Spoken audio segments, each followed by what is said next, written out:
15 సంవత్సరాల అనుభవం ఆంధ్ర, తెలంగాణ, కర్ణాటక, తమిళనాడులో లక్షల మంది నమ్మకమైన కస్టమర్ల సంతోషాలకు నిలయమైన మీ నివాసానికి అందమైన చిరునామా. ఇప్పుడు చిరంజీవి గారితో సినిమా తీస్తున్నాం అన్న ఒక నమ్మకంతోనైనా ఒకప్పుడు చిరు లీక్స్ అంటే బాగా ఫేమస్. సో ఆయన ఏ ముహూర్తాన్ని స్టార్ట్ చేశారో కానీ ఆయన లీక్ చేసిన ప్రతిదీ సక్సెస్ అయింది. అవును. అంటే ఆయన కూడా ఫ్లోలోనే చెప్పేశారు, కావాలని నేను చెప్పలేదు.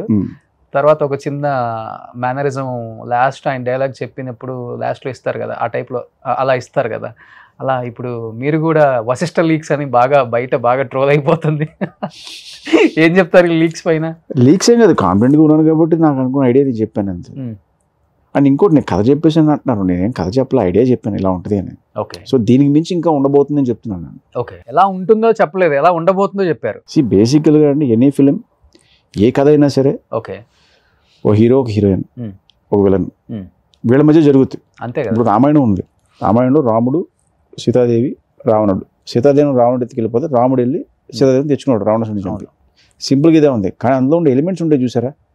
రాముడు అరణ్యవాసం వెళ్ళాడు, అక్కడికి వెళ్ళిన తర్వాత మాయారెడ్డి జింక్ కనిపించింది, అక్కడి నుంచి శూర్పణఖ క్యారెక్టర్ ఎంటర్ అయింది, అక్కడి నుంచి జటాయు అనే కాన్సెప్ట్ ఎదురైంది, వానర సైన్యం వచ్చారు, వారధి కట్టారు, లంకాదహనం జరిగింది, యుద్ధానికి వచ్చారంటే ఇన్ని ఎలిమెంట్స్ ఉన్నాయి చూసారా. ఇవి మనకి ఎగ్జైటింగ్ ఎలిమెంట్స్ సినిమాలు. కథ మామూలుగానే ఉంటుంది. అవును, బేస్ ఇదే, వెళ్ళి అమ్మాయిని తెచ్చుకోవాలి, తన భార్యని తెచ్చుకోవాలి. బట్ ఇందులో ఉండే జరిగే ఇన్సిడెంట్స్ ఓకే అవి ఎగ్జైటింగ్గా ఉంటాయి. ఇప్పుడు నేను చెప్పిన కథలో చిరంజీవి గారు వేరే లోకానికి వెళ్ళి అక్కడున్న హీరోయిన్ని ఎలా తీసుకొచ్చారని నేను అన్నాను యాక్చువల్లీ. సో ఈ ప్రాసెస్లో ఉంటుంది చూసి ఆయన జర్నీ ఉంటుంది, అది ఎగ్జైటింగ్గా ఉంటుంది. ఈ ప్రాసెస్లో మిగతా మీరు చెప్పి అన్ని లోకాలు దాటుకుంటూ ఆ లోకానికి వెళ్తారా, లేకపోతే డైరెక్ట్గా అదే లోకానికి వెళ్ళి అక్కడే కథ నడుస్తుందా? డైరెక్ట్గా ఆ లోకం నుండి కథ నడుస్తుంది. మనకి కింద ఉన్న 14 లోకాలు అంటే లైక్ స్వర్గలోకం కానీ యమలోకం కానీ ఇవన్నీ టచ్ అయ్యింది, ఆల్రెడీ మనం చూసేసాం అవి.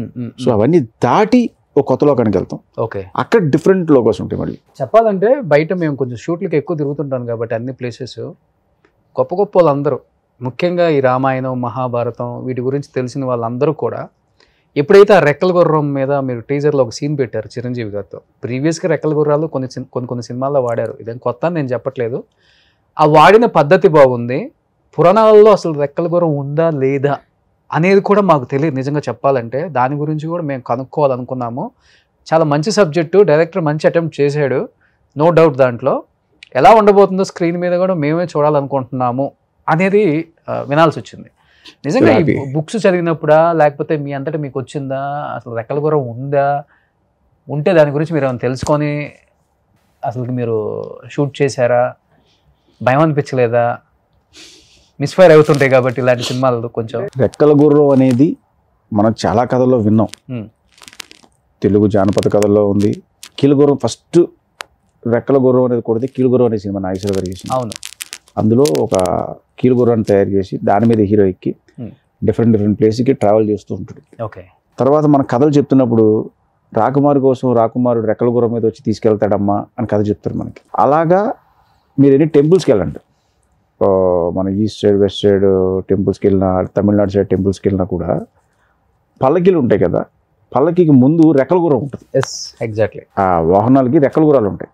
అలాగే టెంపుల్ పైన ఆర్కిటెక్చర్లో కూడా ఈ రెక్కల గుర్రాల తాలూకా ఇది ఉంటాయి సింబల్స్. మీరు చూస్తే అక్కడ ఉన్నాయి అంటే డెఫినెట్గా మన పురాణాల్లో ఉన్నట్టేగా. ఓకే. అండ్ నేను ఒక పెద్ద ఆయన కలిసి అడిగినప్పుడు ఆయన చెప్పింది ఇన్ఫర్మేషన్ ఏంటంటే, నాకు దీని గురించి తెలుసుకుందాం వెళ్ళినప్పుడు, సాగర మదనం జరిగినప్పుడు దాని నుంచి ఈ రెక్కల గుర్రం వచ్చింది, దీన్ని సూర్య భగవానుడు అతని రథంగా వాడతారు అని చెప్పారు. సో వీటి ఇన్స్పిరేషన్ నుంచి అసలు రెక్కల గుర్రం మీద చిరంజీవి గారు వస్తే ఎలా ఉంటుంది అనే నా ఇమాజినేషన్కి దాన్ని అడాప్ట్ చేశాను. ఓకే. సో అది సూపర్గా వచ్చింది నాకు. ఆయన ఎలా ఫీల్ అయ్యారు అసలు ఫస్ట్ షాట్ అప్పుడు? అప్పటిగా ఆయన ఎగ్జాక్ట్ ఫీల్ అయ్యారు అంటే గుర్రాన్ని ఆయన చాలా ఈజీగా స్వారీ చేస్తారు, సరే రెక్కల గుర్రం అన్నారు. ఓకే. సో ఆయన చాలా హ్యాపీ ఫీల్ అయ్యారు, చాలా బాగుంది అబ్బాయి, బాగా చేశారు చెప్పినప్పుడు ఆయన ఇదే ఫీల్ అయ్యారు, బాగా కనెక్ట్ అవుతుంది ఇది అని చెప్పి. అండ్ గుర్రానికి ఆయనకి కూడా ఒక స్ట్రాంగ్ ఎమోషన్ ఉంటుంది సినిమాలో. డెఫినెట్గా ఏదో పెట్టాలి కాబట్టి గుర్రం కాదండి, ఈ రెండు క్యారెక్టర్స్కి చాలా స్ట్రాంగ్ ఎమోషన్ ఉంటుంది. యాక్చువల్గా మనం కథ రాసుకున్నప్పుడు ఒక లెక్క, కథ హీరోకి చెప్పినప్పుడు ఒక లెక్క, ఆయన ఓకే చెప్పిన తర్వాత ఒక లెక్క, పూజ అయిపోయిన తర్వాత ఒక లెక్క, షార్ట్లు తీసిన తర్వాత ఒక లెక్క, ఇలాంటి ఛాలెంజెస్ వచ్చినప్పుడు అన్నిటికన్నా చాలా ఇంకా ఇది ఎలా ఉంటుందంటే కథ మీద స్వామి ఇంకా చాలా చాలా కష్టపడి ఉంటారు కదా, మీలో మీద మదన పడి ఉంటారు. మీరు అన్న చెప్పి అన్ని లెక్కలే ఉండవండి. కథ ఒకసారి చెప్పిన తర్వాత లాక్ అనుకుంటే ఆ కథను నమ్మి కథ మార్చుకుంటే చివరిదాకా వెళ్ళిపోవడమే. There is no changes. No changes. నేను చిరంజీవి గారికి ఏ కథ అయితే చెప్పానో చివరి దాకా అదే కథ మీద ఉన్నాం. ఓకే. ఎందుకంటే మేము కథ లాక్ అనుకున్న తర్వాతే మేము షూట్ స్టార్ట్ చేసాం. చిన్నగా ఐడియా చెప్పినప్పుడు ఏమన్నా ఐడియాస్ అటు నుంచి ఇలా ఇటు నుంచి షేర్ అయినాయి తప్ప అయిన సెట్ చేసుకున్న తర్వాత ఇంకా లాక్ అది. వన్స్ బౌండ్ స్క్రిప్ట్ లాక్ అయిపోయిన తర్వాత దాని మీద టచ్ చేయడం కానీ దాన్ని కెలగడం కానీ ఇలాంటి చేయాలి. ఎందుకంటే మన బ్రెయిన్ ఎప్పుడు ప్రతిరోజు ఏదో ఒకటి దాన్ని చెప్తూనే ఉంటుంది కొత్త ఐడియా.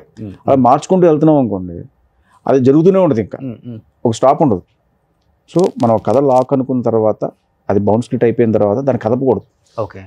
సో ఇప్పుడు మీరు బింబిసార కూడా సోషియో ఫ్యాంటసీ చెప్పాలంటే, అంటే మీకు ఇలాంటి కథలు రాసుకోవటం తీయటం ఇష్టమా? చిన్నప్పటి నుంచి బుక్స్ చదివి ఆ ప్రమేయం ఎక్కువ మీ బుర్రలో పడిందా? లేకపోతే ఇప్పుడు యమగోళ, యమలీల, కల్కి, భైరవ దీపం ఇలా చెప్పుకుంటూ పోతే మన హనుమాన్ కానీ ఇవన్నీ కూడా సోషియో ఫ్యాంటసీ. సో ఈ జోనర్కి ఎప్పుడు కూడా సెట్ ఆఫ్ ఆడియన్స్ ఎప్పుడు ఉంటారు, డెఫినెట్గా ఆదరిస్తారు, హిట్ పక్కా కొట్టొచ్చు. ఏనా బీనా మీ అసలుకి? చిన్నప్పటి నుంచి చదివిన కథలు అవ్వచ్చు, లేకపోతే నేను చూసిన సినిమాలు అవ్వచ్చు, నాకు ఆ రామాయణం భారతాలు ఎక్కువ ఇంట్రెస్ట్ నాకు. అండ్ ఇంకో అడ్వాంటేజ్ ఏంటంటే ఈ కథల్లో కొత్తగా చెప్పొచ్చు, లాజిక్స్ ఉండవు, మ్యాజిక్ తప్ప. సో ఏదైనా మనం తీసుకోవచ్చు అన్నమాట అడ్వాంటేజ్ కథలోకి. సో దానికోసం చెప్పి ఇది అంటే నా పర్సనల్ ఇంట్రెస్ట్ యాక్చువల్లీ. ఓకే. నేను ఎక్కువ చూసే సినిమాలు ఇన్ఫ్లుయెన్స్, ఓకే, ఎక్కువ నేను విన్న కథలు ఇన్ఫ్లుయెన్స్, చందమామ కథలు కావచ్చు, లేకపోతే పాత విట్లాచారి గారి సినిమాలు అవ్వచ్చు, అవి ఎక్కువ చూస్తాను. ఆ సినిమా ఇన్స్పిరేషన్ చాలా ఎక్కువ ఉంటుంది.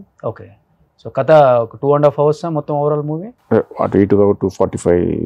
మీరు అనుకునే ఆ సత్యలోకం జనానికి ఇంట్రెస్టింగ్గా ఉండే టాపిక్ కాబట్టి ఎంతసేపు ఉంటుంది ఓవరాల్గా? అది ఉంటుందండి, సెకండ్ హాఫ్ అంతా అక్కడ ఉంటుంది. సెకండ్ హాఫ్ మొత్తం ఉంటుంది. At the same time first హాఫ్లో కూడా ఉంటుంది. ఎంటర్టైన్మెంట్ అంతా ఏముండదు ఇంకా. బాస్ నుంచి అదే ఎక్స్పెక్ట్ చేస్తాను. బాస్ నుంచి వచ్చే ఎంటర్టైన్మెంట్ అంతా ఉంటుంది.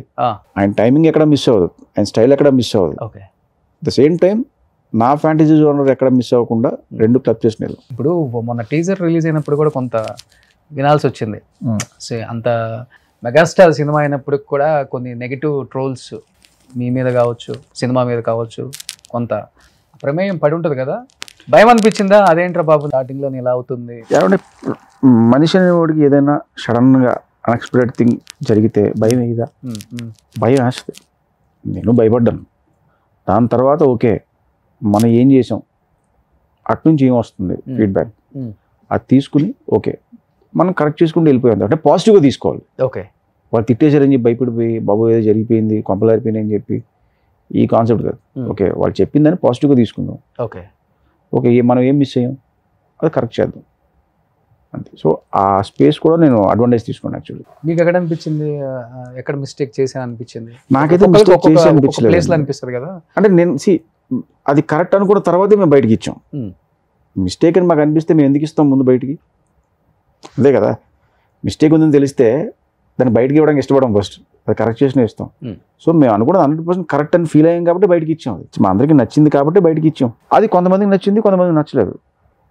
అలా అని చెప్పి బయట ఉన్న ఎగ్జాంపుల్ ఒక 100 మంది ఉంటే 100 మందికి పూర్తిగా ఇది నచ్చదు. బికాస్ ఒక్కొక్క థాట్ ఒకలా ఉంటుంది, థాట్ ప్రాసెస్. ఒక 70 మందికి నచ్చవచ్చు, ఒక 40 మంది నచ్చకపోవచ్చు, లేదా ఒక 40 మందికి నచ్చవచ్చు, 70 మందికి నచ్చకపోవచ్చు. సో గుడ్ ఆర్ బ్యాడ్ రెండూ తీసుకోవాలి మనం. ఓకే.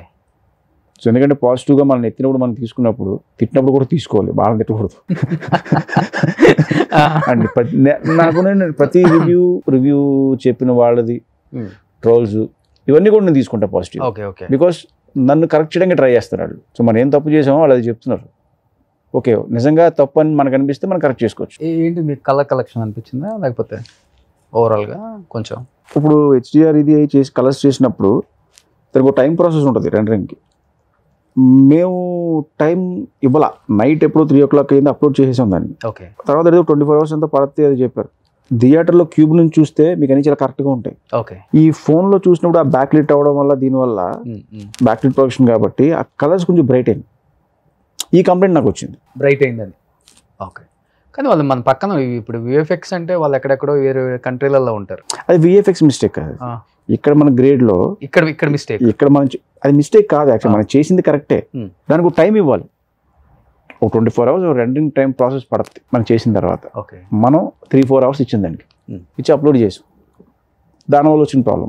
మంచి అటెంప్ట్ కదా మీరు చేస్తుంది. ఇండస్ట్రీ నుంచి వచ్చిన కాంప్లిమెంట్స్ అంటే వెల్ విషెస్ ఉంటారు, మన ఎనిమీస్ ఉంటారు ఇండస్ట్రీలో కామన్గా. రెండో సినిమానే మెగాస్టార్తో తీస్తున్నారు అంటే చెప్పే కదా పాజిటివ్గా తీసుకోవడం. నాకైతే అలాంటి ఎనిమిస్ ఎవరు లేరు, మరి ప్రతి ఒక్కళ్ళు అప్రిషియేట్ చేశారు, సూపర్ అబ్బాయి బాగా చేసావు నువ్వు, రెండో సినిమా చిరంజీవి గారితో చేస్తున్నావు అని చెప్పి. నాకు ఎక్కడ నెగిటివ్ రాలా. ఓకే. సుమన్ టీవీలో మీ పర్సనల్ అండ్ బిజినెస్ ప్రమోషన్స్ కోసం కింది నెంబర్కి కాంటాక్ట్ చేయండి.